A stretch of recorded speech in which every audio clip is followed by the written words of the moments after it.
तो ढींगरा साहब, supreme court की आज ये तल्ख टिप्पणियां किस नजर से देखते हैं आप? आज जिस इंडिया में हम जी रहे हैं उस पर एक स्टिंगिंग ऑब्जर्वेशन है ये सुप्रीम कोर्ट की। संदीप जी, मैं आपकी बात सुन रहा था जी। आपने कहा कि सुप्रीम कोर्ट ने कहा कि नुपुर शर्मा के ऊपर सत्ता का नशा हावी हो गया था और उसने बिना किसी बात की परवाह किए ये टिप्पणियां की। मेरे ख्याल में यही बात सुप्रीम कोर्ट पर भी लागू होती है। सुप्रीम कोर्ट स्वयं बिना किसी जांच के किसी को दोषी नहीं ठहरा सकता। सुप्रीम कोर्ट के पास मामला जो गया था वो एफआईआर ट्रांसफर करने के लिए गया था, न कि नुपुर शर्मा के ऊपर दोष सिद्ध करने के लिए। मुझे नहीं समझ आता कि सुप्रीम कोर्ट ऐसी जबानी टिप्पणियां कैसे कर सकता है। अगर सुप्रीम कोर्ट में दम होता तो वो इसे लिखित ऑर्डर के रूप में पेश देता। सुप्रीम कोर्ट ने लिखित ऑर्डर में सिर्फ पिटीशन डिसमिस एज विथड्रॉन क्यों लिखा? क्यों नहीं पूरी अपनी टिप्पणी लिखित ऑर्डर में दी, ताकि सुप्रीम कोर्ट को आईना दिखाया जा सकता कि आपके पास क्या अधिकार है कि किसी केस की बिना ट्रायल के आप उसको दोषी भी मान लेते हो, खुद ही प्रोसिक्यूटर बन जाते हो, खुद ही चार्ज लगाते हो, उसे दोषी ठहरा करके वो अपना फैसला मौखिक में सुना देते हो। इससे एक बहुत बड़ा गलत संदेश पूरे देश में जाता है कि सुप्रीम कोर्ट के ऊपर सत्ता का नशा हावी रहता है और जो मर्जी बोल दे उसको कोई रोकने वाला नहीं है। एक चीज और जो सुप्रीम कोर्ट ने कही कि आप मजिस्ट्रेट के यहाँ क्यों नहीं गए। सुप्रीम कोर्ट कितने केसों में, अनगिनत केसों में मजिस्ट्रेट, हाई कोर्ट सबको बाईपास करके अमीर लोगों की पिटीशनें खुद सुनता है, और न केवल सुनता है, रात के 12-12 बजे सुनता है। ऐसे केसों में आप सुप्रीम कोर्ट को क्या कहोगे? कैसे सुप्रीम कोर्ट इस प्रकार बिना सुने, बिना किसी तथ्यों के जाने वो टिप्पणी कर सकता है? अगर नुपुर शर्मा ने गलत बोला है तो ये नीचे की ट्रायल कोर्ट का काम है देखना कि उसने तथ्यों के विपरीत बोला है या तथ्यों के आधार पर बोला है।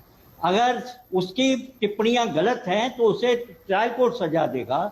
सुप्रीम कोर्ट ने तो ट्रायल कोर्ट के लिए एक गाइडलाइन लेकर दी कि अगर टीवी डिबेट में किसी ने कहा तो वो दोषी है, उसको पूरे देश से माफी मांगनी चाहिए।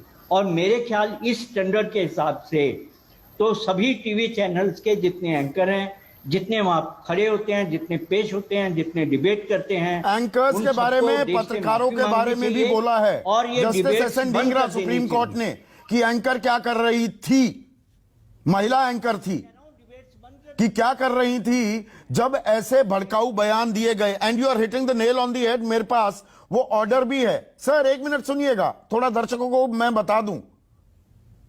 आया भी जाता है और बोला भी जाता है। एक सेकंड में ऑर्डर भी पढ़ दूं तो ऑर्डर में ये तो नहीं कि सुप्रीम कोर्ट जो है उस टीवी डिबेट की तरह बैठ करके वो राजनीतिक भाषण दे। ये एक टोटल राजनीतिक भाषण था सुप्रीम कोर्ट का, जिसके से मैं बिल्कुल सहमत नहीं हूं। सुप्रीम कोर्ट ने जितनी बातें कही हैं सारी की सारी गलत है। आप सारी की सारी गलत कह रहे हैं। आपको मेरी आवाज आ रही है जस्टिस एसएन ढींगरा? मेरे को अब आपकी आवाज आ रही है, बोलिए जी। तो सुप्रीम कोर्ट, ये देखिए जो ऑर्डर है, ये learned counsel for the petitioner seeks and is permitted to withdraw the present writ petition with liberty to avail the alternate remedies available under the law. The writ petition is dismissed as withdrawn. ये सिर्फ इतना order है, पर जो बातें कही गई है इतना? एक मिनट सर सुनिए ना। मैं भी तो यही कह रहा हूं कि ये ऑर्डर इतना क्यों मैं है? आप ही की बात की तस्दीक कर रहा हूं, पर बात सुनिए ना सर। सुप्रीम कोर्ट ने यह भी कहा कि दिल्ली पुलिस रेड कार्पेट बिछाए हुए थी। एफआईआर है तो गिरफ्तारी क्यों नहीं होती? अगर मोहम्मद जुबैर की गिरफ्तारी हो जाती है, एक ऐसे ट्विटर हैंडल की शिकायत को संज्ञान में लेते हुए जो अब एग्जिस्ट नहीं करता, तो क्या ये एक अहम ऑब्जर्वेशन नहीं है सुप्रीम कोर्ट की? मैं ये ऑब्जर्वेशन क्यों देते हैं ओरल में, क्यों नहीं राइटिंग में देते, ताकि दिल्ली पुलिस को कोर्ट में खड़ा करके सजा दे सकें। क्यों देते हैं ओरल? क्यों ऐसी ओरल टिप्पणियां करते हैं जिनका कोई अर्थ नहीं होता, कोई रिकॉर्ड नहीं होता, जिनके ऊपर कोई कार्रवाई नहीं कर सकता सुप्रीम कोर्ट।